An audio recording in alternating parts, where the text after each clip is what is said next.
le plugin Excalibro. Alors la première fois que j'ai découvert ce plugin, ça s'est à peu près passé comme ça. J'ouvre les modules complémentaires, je parcours la liste des plugins d'un air enjoué. Je tombe sur ce plugin qui permet de faire de la représentation graphique et qui a l'air hyper intéressant.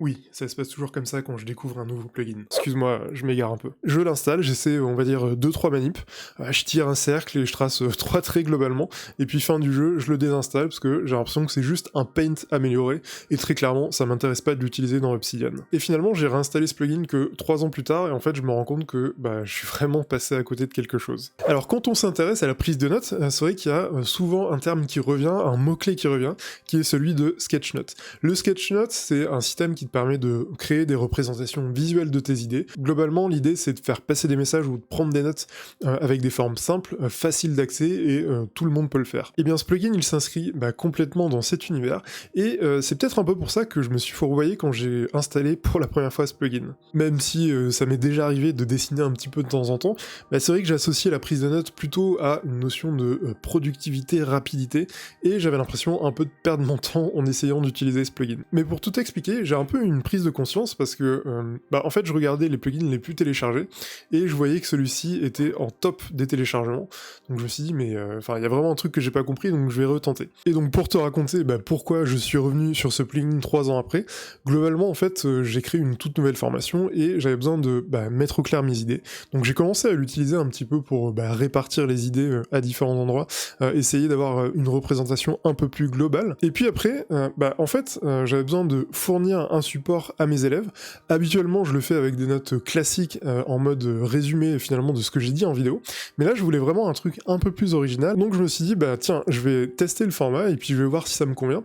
Et en fait je me suis rendu compte que en essayant d'être simple, en essayant de pas trop me prendre la tête sur les idées que je voulais faire passer, en essayant de le faire le plus simplement possible, en fait ça me permettait vraiment de me libérer, de me lâcher et de développer un petit peu ma créativité. Donc j'ai vraiment trouvé ce plugin canon et je vais te partager les trucs cool que j'ai vraiment trouvé et qui te donneront, je l'espère, envie de l'essayer. Truc cool 1. La simplicité pour créer et éditer tes formes. Alors nous voilà donc sur le plugin, tout simplement j'ai été dans paramètres modules complémentaires et je l'ai téléchargé. De toute façon tu peux pas le rater puisque c'est le premier plugin en termes de nombre de téléchargements. Et donc déjà c'est plutôt marrant, on a la petite icône d'Excalibur, Excalibro, enfin je pense qu'il y a un petit jeu de mots assez rigolo. Donc première chose, je vais te montrer qu'on peut facilement créer des formes. Bon ça va vraiment être du basique mais tu vas voir que c'est plutôt sympa. Alors la première chose, donc on peut par exemple tracer un carré de manière très simple, donc là tu peux voir qu'on a des contours arrondis, mais si je veux par exemple des contours des angles, je peux le faire assez facilement. Là on est sur de la transparence, mais je peux venir ajouter des couleurs. Je peux modifier par exemple le type de remplissage, donc plutôt en mode dessin, ce qui est plutôt rigolo, ou en mode trait. Je trouve que il y a une imagination assez sympa qu'on peut avoir avec ce type de support. Et puis après globalement tu peux facilement éditer une forme. Une forme elle n'est pas figée, on va dire, quand tu l'as créé, donc je trouve ça assez chouette. Bon, on a la même chose avec des losanges, des ronds, enfin là-dessus c'est vraiment du classique, donc pas grand chose à redire. Un petit truc que je trouve sympa également, c'est les flèches, c'est-à-dire que tu peux lier une flèche à un objet. Donc là par exemple, je lie un point à un autre, je fais la touche échappe, et ça me permet après que finalement la forme soit collée que les deux formes soient collées entre elles, donc plutôt sympa. Après bon, je peux venir jouer sur l'épaisseur du trait, je peux mettre des traits, des pointillés, enfin on peut s'amuser un petit peu de cette manière. Un autre truc également que je trouve sympa, c'est le fait de pouvoir facilement tracer des lignes et les éditer. Donc là par exemple j'ai tracé une ligne relativement simple, je peux facilement créer une courbe de cette manière, et je peux même rajouter des points. Donc là je laisse la touche CTRL enfoncée, je clique à l'intérieur de cette courbe, et puis je peux facilement modifier ma courbe, donc c'est plutôt sympa, et puis ça nous permet de facilement pouvoir éditer des formes, si jamais tu pas forcément l'âme d'un artiste et que tu veux pas prendre le crayon de cette manière, tu peux créer une courbe de manière assez facile et arriver un peu plus facilement au résultat que tu attends. Et ce qui est sympa d'ailleurs, c'est que là, ma forme, ma courbe, elle n'est pas figée, donc une fois qu'elle est faite, je peux venir la modifier. Là, je peux très bien la modifier de cette manière. Je peux modifier la couleur, par exemple, je peux peut modifier la largeur, le style du tracé, enfin on a vraiment possibilité de changer à n'importe quel moment, ce que je trouve vraiment très cool. Autre truc sympa, je peux facilement superposer des formes, donc là je vais la remplir de manière à ce que ce soit un peu plus visuel. Je vais créer une nouvelle forme, donc je fais un simple CTRL-C, CTRL-V. On va dire que je vais faire un remplissage noir, et du coup ça me permet de facilement pouvoir mettre un petit peu de forme, tout en sachant que je peux la faire aller derrière ou devant, en fait, un petit peu comme un canvas, on peut superposer les formes et jouer avec. Donc là, je vais la mettre à l'arrière-plan, ce qui me permet effectivement de déplacer un peu tout ça. Autre truc très facile également, je peux cliquer sur une forme, faire entrer, et puis commencer à taper mon texte. Donc là, je vais plutôt mettre en noir mon texte ici. Et de cette manière, j'ai donc mon texte qui est pleinement centré au milieu de ce rond. Et puis après, un truc que je peux faire aussi, c'est que là, j'ai les différentes formes qui sont, qui ne sont pas liées. En fait, je peux les grouper. Donc je sélectionne tout, je fais un simple grouper, donc je vais grouper la sélection, et ça me permet de jouer avec. Si je veux l'agrandir, pareil, je peux le faire très facilement. Enfin, tu vois que tu as vraiment un outil qui est très très simple d'accès et très facile. Et puis dernière chose, si je veux par exemple créer du texte n'importe où, donc je double-clique, mon texte ici, hop, je clique sur la forme, je l'agrandis, et puis ça me permet d'avoir un truc vraiment très très simple. Je peux d'ailleurs modifier la taille de cette manière, tout en sachant que c'est en fonction du niveau de zoom sur lequel tu es, donc voilà, mais tu peux le faire manuellement, donc ça peut être plutôt pratique. Et puis après, tu as quelques polices différentes, tout en sachant que voilà, tu as principalement la police manuscrite et celle-ci, mais après tu peux aller ajouter d'autres polices, ça c'est un truc un peu plus technique, mais c'est possible de le faire. Et puis dernière chose, je l'ai pas montré, mais en fait on peut tout simplement mettre de la transparence, donc là je vais mettre cette forme devant, au premier plan, je vais plutôt la mettre en couleur pleine, je vais changer la couleur pour que ce soit un peu plus visible, et donc là si je zoome un peu, je peux jouer avec la transparence juste là. Bon là forcément ça n'a aucun sens par rapport à ce que je suis en train de faire, mais dans l'idée tu vois que tu peux vraiment jouer avec les différentes formes, donc c'est vraiment ça que j'ai trouvé super sympa, et c'est notamment en essayant de vraiment rester très simple que ça m'a permis de créer mon support de formation qui m'a permis d'aller beaucoup plus loin. Bien sûr ça se fait par étapes, mais en utilisant le logiciel j'ai vraiment appris, et du coup ça m'a permis de libérer un petit peu ma créativité. Truc cool de la liberté justement créative vers lequel ce plugin t'amène. En fait éditer c'est facile, importer des images c'est facile, modifier les formes c'est facile, du coup je trouve ça vraiment très simple. Un exemple avec les différentes possibilités que tu as d'importer des fichiers. Alors éditer, je vais pas forcément revenir dessus parce que on l'a vu, ça se fait de manière très simple, mais par contre je voulais te montrer que tu peux facilement mettre des différents types de ressources. Donc si par exemple tu veux te créer un mood board, ou si tu as envie juste de jeter des idées comme ça, ça se fait très simplement. Là par exemple j'ai donc une image sur mon bureau, donc je vais tout simplement la faire glisser déposer, et puis en fait ça me permet de jouer facilement avec, donc voilà, je peux dézoomer, en mettre plusieurs, si je veux un peu plus avoir un peu plus d'espace, je peux en mettre plein, et puis je peux le faire de cette manière. Si je veux par exemple tout simplement m'inspirer par rapport à un écrit, un travail que je dois rendre, je sais pas, quelque chose de un peu artistique, ça me permet d'avoir tous les visuels en enlevant juste là. Donc là ce sont des images que j'ai importées, mais si je vais par exemple prendre une image sur le web, donc je vais copier un lien, je le colle juste là, donc là l'image est hébergée sur le web, donc là j'ai carrément intégré la page internet, donc je double-clique pour fermer ça, hop, et puis voilà, et puis ça me permet en fait de jouer avec cette fenêtre. Donc là c'est vraiment la page web qui est intégrée dans Excalibro, et finalement si je clique sur cette interface, c'est exactement comme si j'étais sur le site, donc je peux naviguer dedans, enfin je trouve ça assez incroyable en fait, et assez sympa. Là c'est pour les pages web, mais tu peux par exemple intégrer des audios, donc là je vais intégrer cette audio juste là. Voici un test audio. Ouais, bon, pour la voix, on reviendra. On a possibilité également d'intégrer des vidéos, donc là c'est le cas, c'est une vidéo qui est hébergée sur, sur mon ordinateur, qui donc a été intégrée dans Excalibro, donc là je peux venir double-cliquer et la jouer.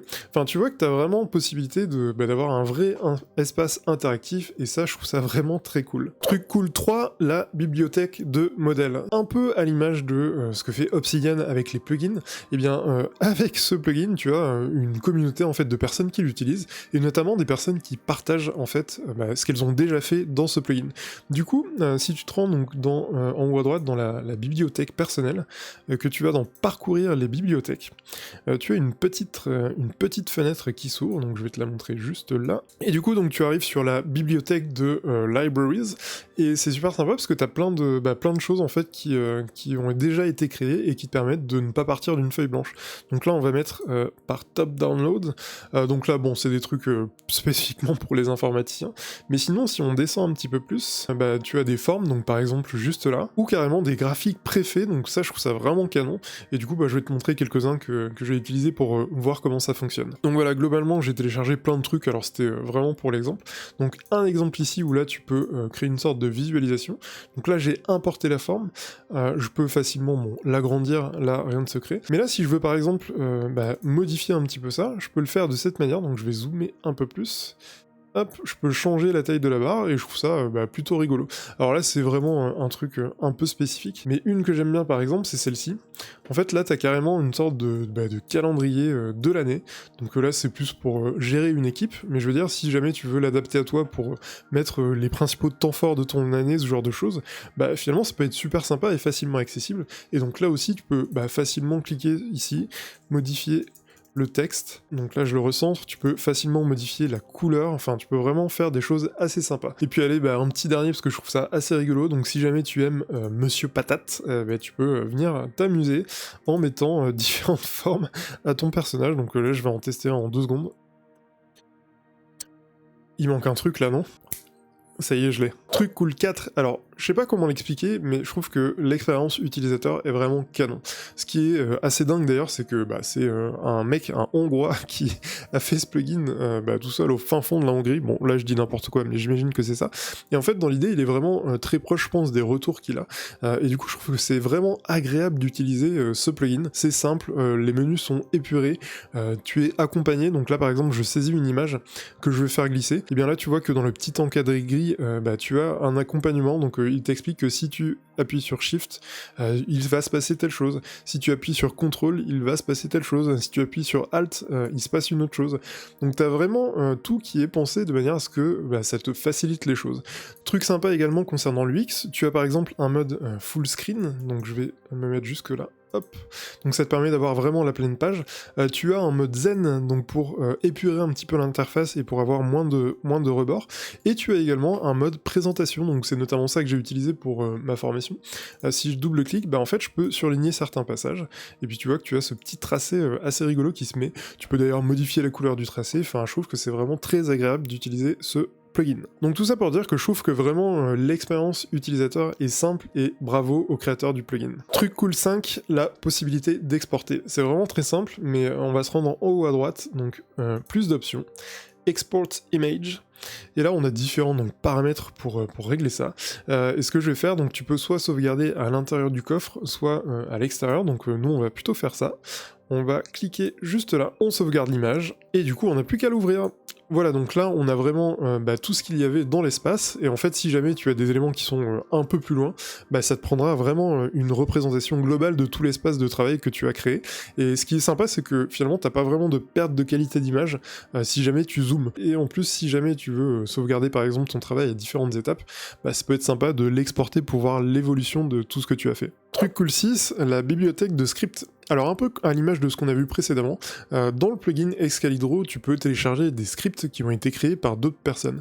Globalement, ça veut dire que ça te permet d'aller plus vite en fait sur certaines choses. Alors que ce soit pour modifier les formes, pour ajouter des choses, pour modifier le texte, modifier les couleurs, pour connecter des choses entre elles, t'as pas mal de possibilités différentes pour aller beaucoup plus vite dans des tâches qui prendraient un peu plus de temps à faire. Un exemple avec ce script qui te permet de créer un peu plus facilement des mind maps, donc là je vais faire CTRL-P script, et je vais taper mindmap. Donc là tu vois que les connexions sont faites automatiquement, j'ai rien eu à faire. Autre exemple de script, créer une arche, donc là je vais sélectionner mon texte, je tape arch, je mets le rayon que je souhaite, donc là on va dire 800, je décide si c'est une arche en haut ou en bas, et là voilà j'ai mon arche qui est tout simplement créée. Et puis un dernier tout bête, donc là tu vois qu'on a des flèches qui partent de la gauche vers la droite, je sélectionne le tout, je fais inverse, et là j'ai les flèches qui partent de la droite vers la gauche. Voilà, tout ça pour te dire qu'il y a énormément de scripts différents, donc le tout c'est juste de savoir ton besoin et puis d'aller gratter un petit peu dans la bibliothèque. Truc cool 7, il ne fait pas ramer mon PC. Alors malgré avoir rajouté pas mal d'éléments, notamment quand je créais le support pour la formation, bah j'ai pas constaté que mon PC était vraiment très lent. Du coup je trouve que c'est sympa de continuer à utiliser l'interface dans une interface qui est fluide et sans petit ralentissement. Donc voilà, j'ai trouvé ça sympa. Truc cool 8, l'espace est quasiment infini, donc voilà, c'est vraiment agréable de voir que tu as plein d'espace pour développer tes idées. Tu peux zoomer, dézoomer, donner plus ou moins d'importance à certains éléments. Les éléments peuvent également se modifier de manière proportionnelle, et je trouve ça vraiment sympa de voir qu'on a plein d'espace pour développer les idées. Donc pour résumer, j'adore le plugin Excalibur, donc voilà, je demande mes excuses auprès du créateur de ce plugin pour l'avoir laissé de côté autant de temps, parce que je trouve qu'il vaut vraiment la peine d'être essayé. Donc si jamais tes idées sont coincées dans un amas de pensées desquelles tu n'arrives pas à les extraire, je t'invite vraiment à l'essayer. Excalibur, amas d'idées, extraire, ouais bon, ok, elle est pas terrible celle-là. Et allez, pour terminer, si jamais tu veux apprendre à mieux te servir de ce plugin, donc Zolt, un hongrois comme son nom l'indique, a toute une chaîne avec plein de vidéos qui te permettent d'apprendre vraiment comment l'utiliser, les différentes subtilités, et je suis certain qu'il y aura plein d'autres choses que j'ai pas pensé de te dire dans la vidéo, mais qui sont vraiment géniales. Voilà, c'était cher, comme d'habitude, n'hésite pas à liker, t'abonner, partager, et je te dis à bientôt pour une prochaine vidéo. Welcome to my party, we're just getting started, a life is a dream.